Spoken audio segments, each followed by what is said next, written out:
Bom,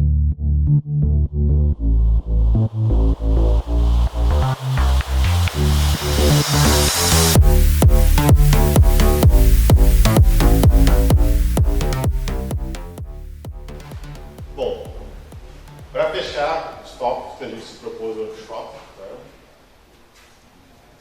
queria trazer um pouco, inclusive compartilhando o que o Leonardo falou e um pouco do que a gente tem visto no mercado, que é um ponto fundamental para o sucesso das iniciativas de automação, que é gerir os processos de sustentação e governança que vão apoiar a adoção de uma força de trabalho digital com sucesso.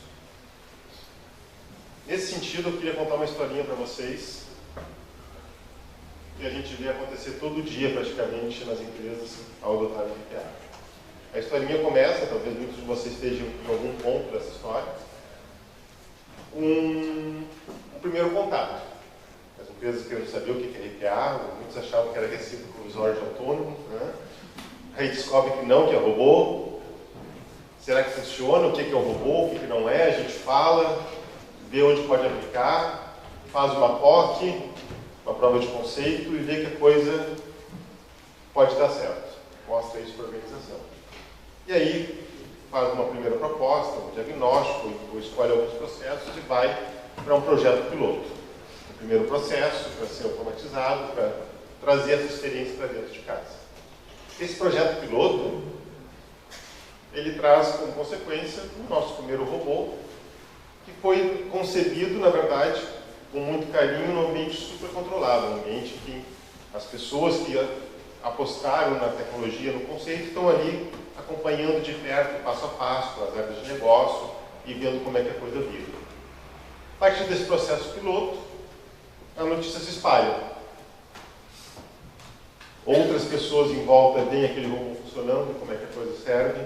Outras áreas ouvem falar, gerentes, diretores vão ver o robô funcionando e conseguem, inclusive, ver ali na tela o robô indo no SAP, indo no RP, indo no Excel, fazendo as coisas. E começa a ficar muito tangível, porque é algo que já está funcionando e está presente dentro da organização. E aí começam a surgir algumas novas demandas, algumas novas possibilidades de implantação do RPA.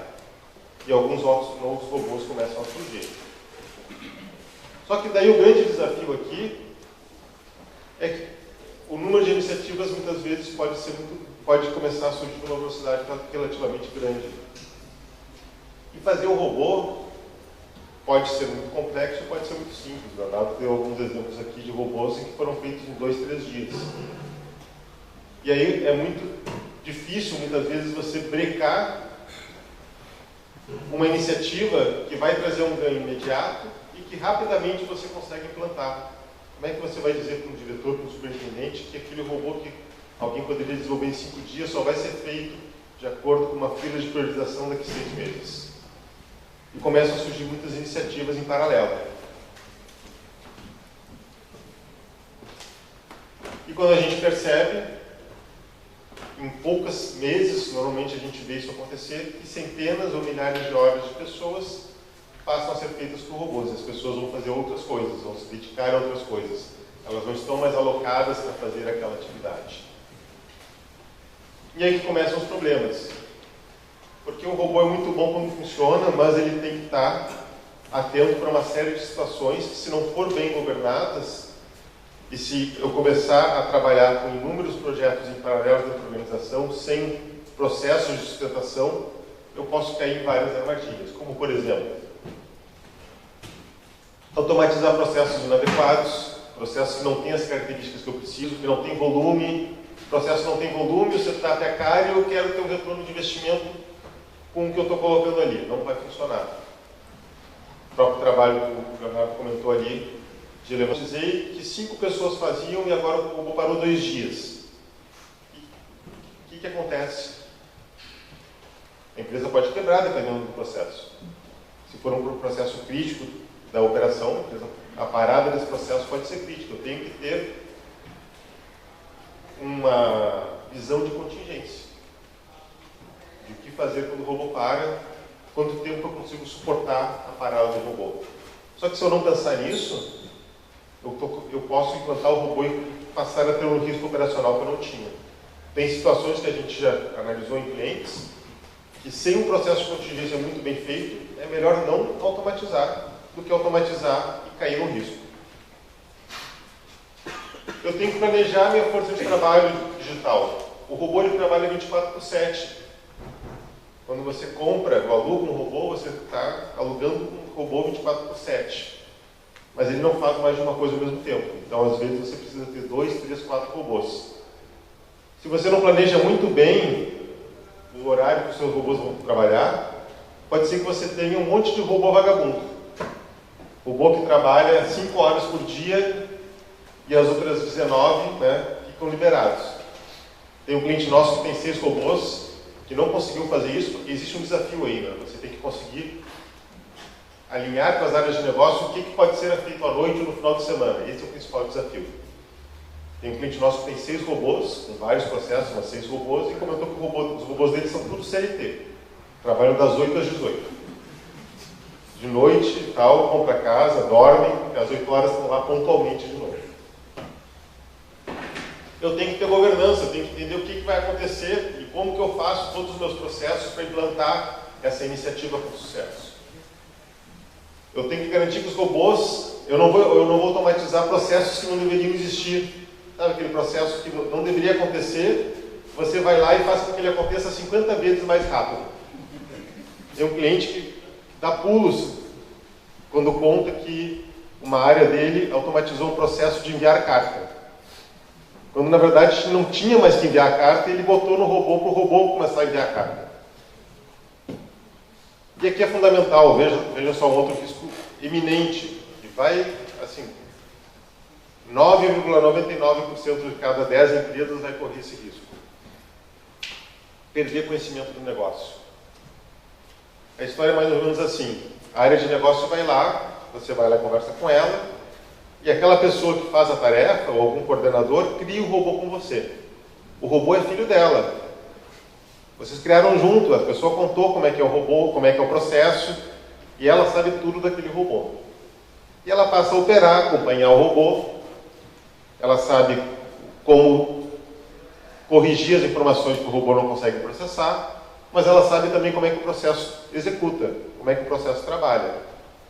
E aí um dia essa pessoa sai de férias, muda de cargo, sai da empresa e se coloca outra pessoa no lugar. O que essa pessoa vai fazer quando chegar no lugar? Muito provavelmente ela vai aprender que quando o robô lança as notas fiscais, mas o CNPJ está errado, tem que corrigir aqui.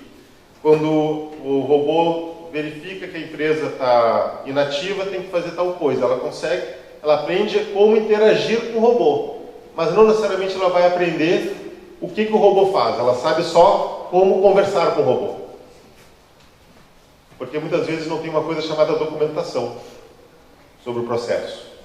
Ou a pessoa não lê. Apesar de que eu tenho certeza que ninguém de vocês aqui tem problema de documentação de sistema, né? É uma coisa que todas as empresas têm sempre bem atualizado.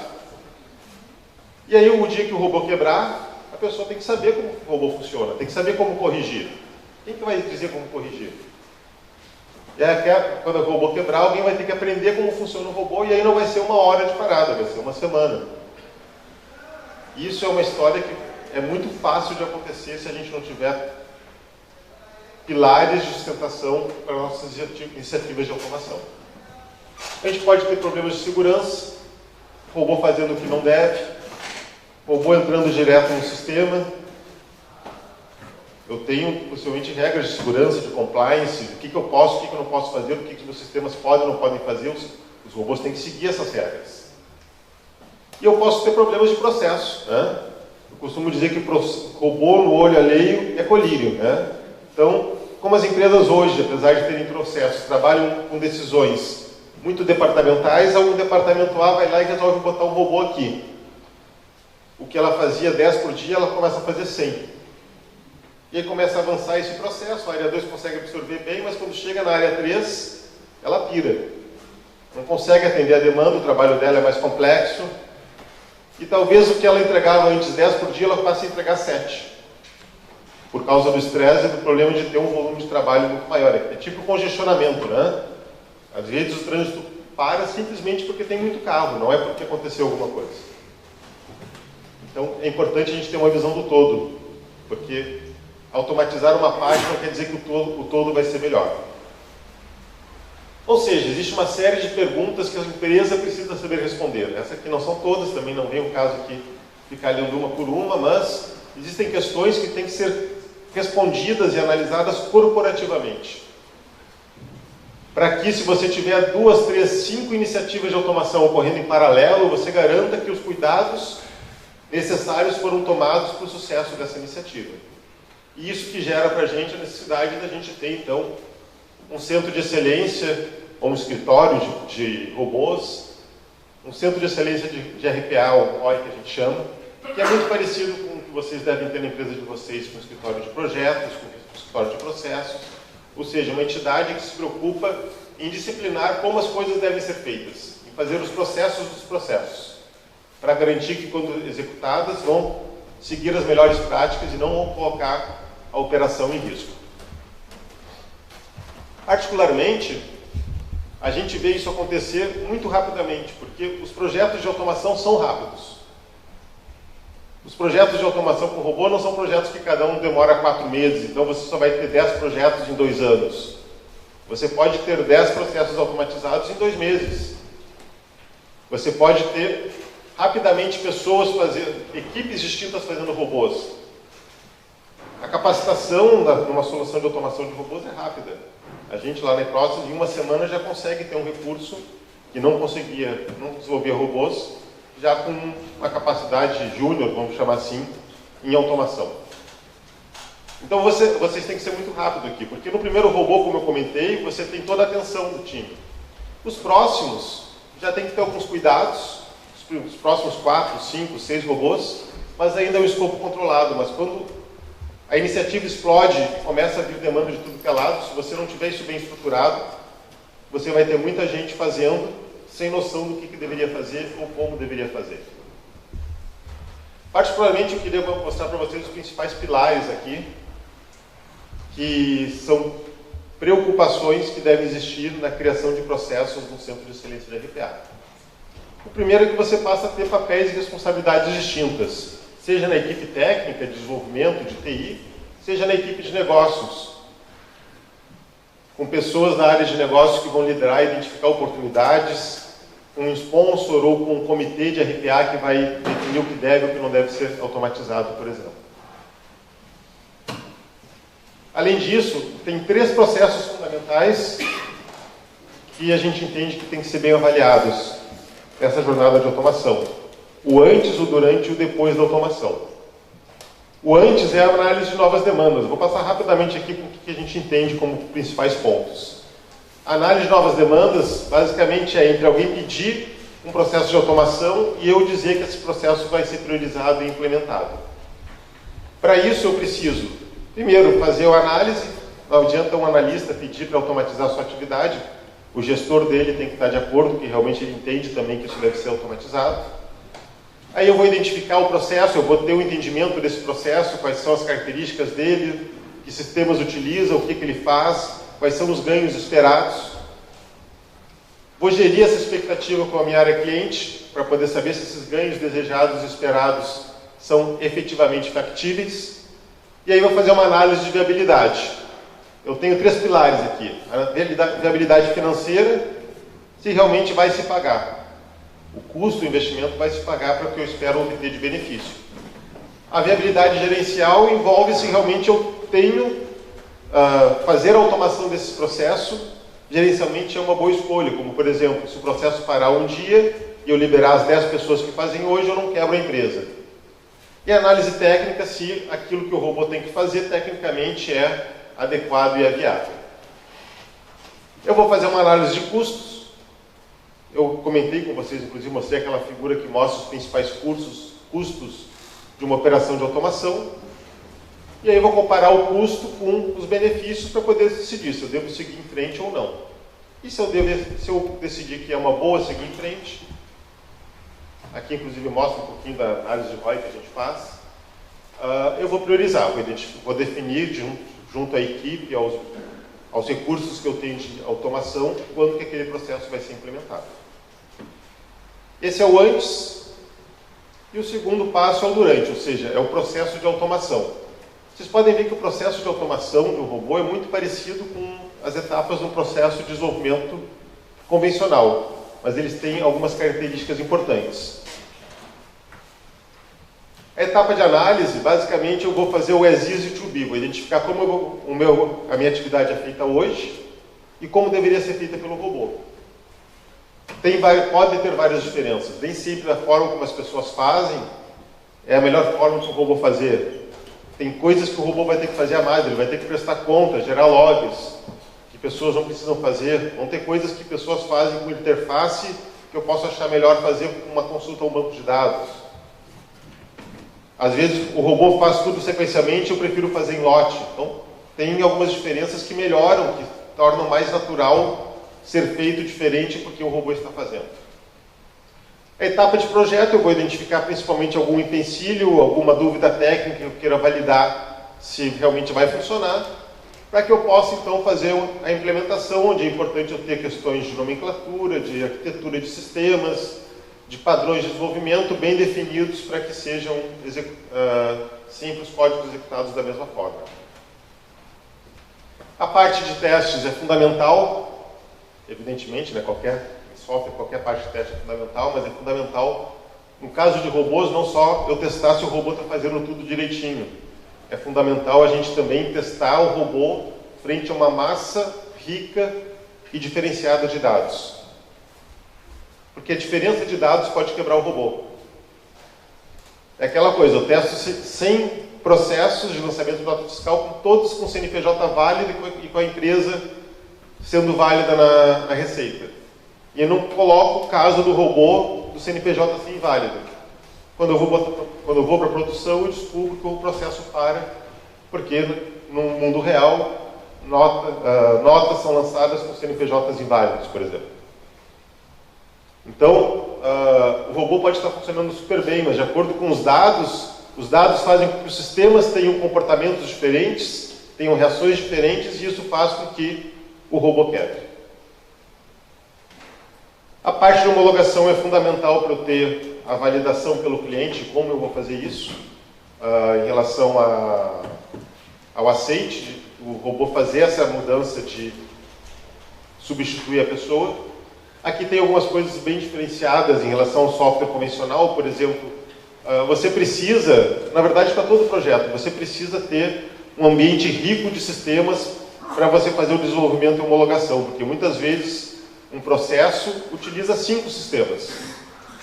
Então você precisa, para desenvolver esse processo, ter acesso, login, dados sincronizados em 5 sistemas. E tem sistema que eu não tenho ambiente de homologação, só tenho produção. O robô emite um boleto. É um caso que a gente pegou no cliente. O robô emite um boleto. Um Santander, no caso, desse cliente. Eu não vou poder fazer um teste do robô emitindo 5.000 boletos de teste, porque eu estou no ambiente produtivo. O robô consome uma informação que está no portal do meu cliente. Ou eu peço para o meu cliente criar algumas informações fake para o robô consumir, ou ele vai ter que utilizar coisas em produção. Então tem uma série de cuidados que eu tenho que ter aqui. Mas o principal desafio, o principal cuidado é aqui na etapa de produção, porque quando eu colocar em produção eu tenho que já ter atingido e atendido uma série de requisitos. Eu tenho que ter o processo já bem documentado, a minha equipe de suporte tem que estar já capacitada, porque se o robô parar daqui 2 dias ele já tem que ser consertado com rapidez. É até interessante comentar com vocês, corrigir robô não é uma coisa complicada, normalmente é um campo que muda, uma tela que mudou alguma coisa, você vai lá e corrige pontualmente. Então, não é que nem um esforço de setup. Realmente a gente consegue corrigir robôs rapidamente. Não costuma ser um problema, mas a gente tem que estar atento para isso. As áreas de negócio têm que estar capacitadas a saber como interagir com o robô, né? O que elas devem fazer para cada retorno negativo do robô. Eu tenho que ter o plano de contingência já definido e pronto para ser colocado em ação. O meu plano de contingência tem que estar já aprovado. Não adianta nada o robô parar e eu precisar rapidamente, em uma hora, botar o plano de contingência. Para isso eu preciso do aceite do diretor, que está em viagem incomunicável. Então tem uma série de cuidados que a gente já tem que ter aqui, vários caivotinhas com checkbox dizendo que eu consegui atingir aquilo ali, para poder tomar a decisão de botar em produção. E aí, ao botar em produção, pode ser um Big Bang ou pode ser gradualmente, que é o melhor cenário. E aí vai chegar um momento em que vai estar em produção que as pessoas que faziam as atividades vão estar fazendo outras coisas e eu não vou ter mais esses recursos. E por isso que o terceiro pilar é o pilar de monitoramento e sustentação.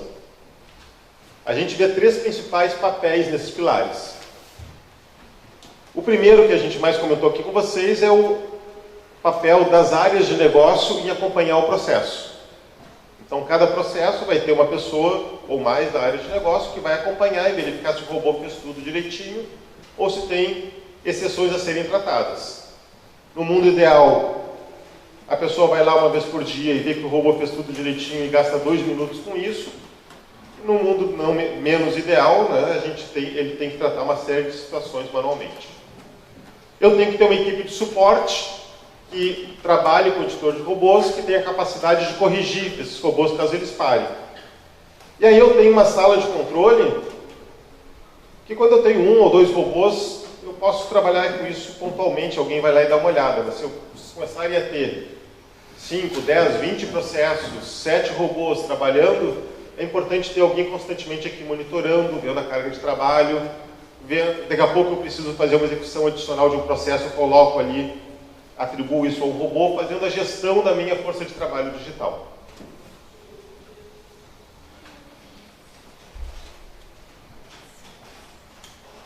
Um outro ponto importante é eu ter uma trilha de capacitação bem definida, que diga como é que as pessoas, quais são os skills que cada papel deve ter, que conhecimentos ela deve ter e como ele obtém esses conhecimentos.